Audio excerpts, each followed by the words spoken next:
So what went wrong? Received a degree in photography, a 2-1, and an exciting, globe-trotting, snap-happy life awaited. Well, that was 4 months ago. Now I'm back home living with my parents. I love them, but I can't stand them and they can't stand me. I haven't picked up my camera since I got back, lost touch with my friends. All I do is get stoned and then sift. Sift through my old stuff, that bizarre memorabilia. Sift through the clothes, the toys, the drawings, the scribbled on jotters. Sift through the things I thought had made me a person. Then I sift through chat rooms, Facebook and porn sites. Sift through my parents' fridge for food they bought. Sift through the liquor cabinet for booze they bought. Sift. Eventually I allow myself to remember what it is I'm sifting for. It was June. School was 3 days from finishing for the summer break. It was really hot, too hot for Scotland and too hot to sit suffocating in a dusty old classroom. So I skived off and took my camera with me. My first camera, an old winding click. Didn't have a clue what I was doing or why. Theory didn't interest me. I had no aesthetic, no subject matter.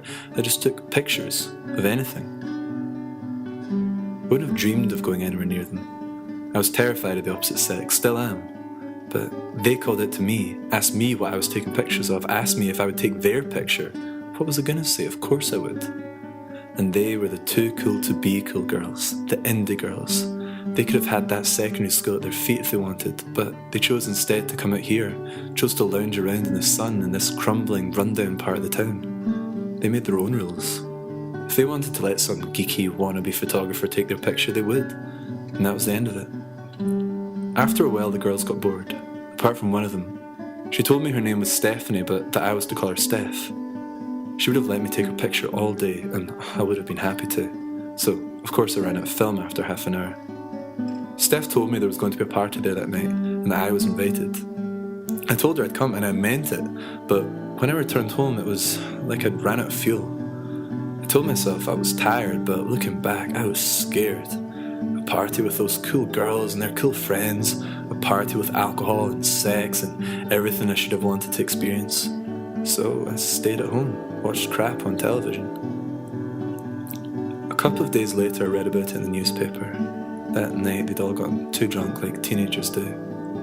They climbed over the barrier to the river. They probably only wanted to dip their feet in. Parents of course didn't speculate.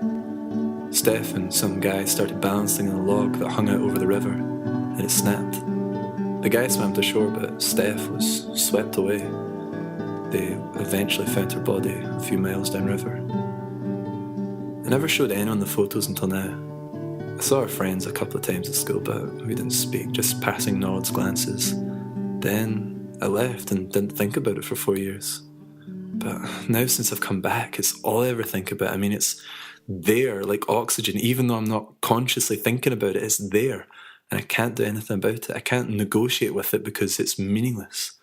How do you negotiate with a meaningless death? Okay, I never thought, I'm not deluded, I never thought, if things had turned out differently, I know I probably wouldn't have spoken to her again. I know that. Yet, it's left such an impression on me, and for the wrong reasons. A person, an entire universe of thoughts and feelings was lost because life is cruel and absurd. But that's not what it is.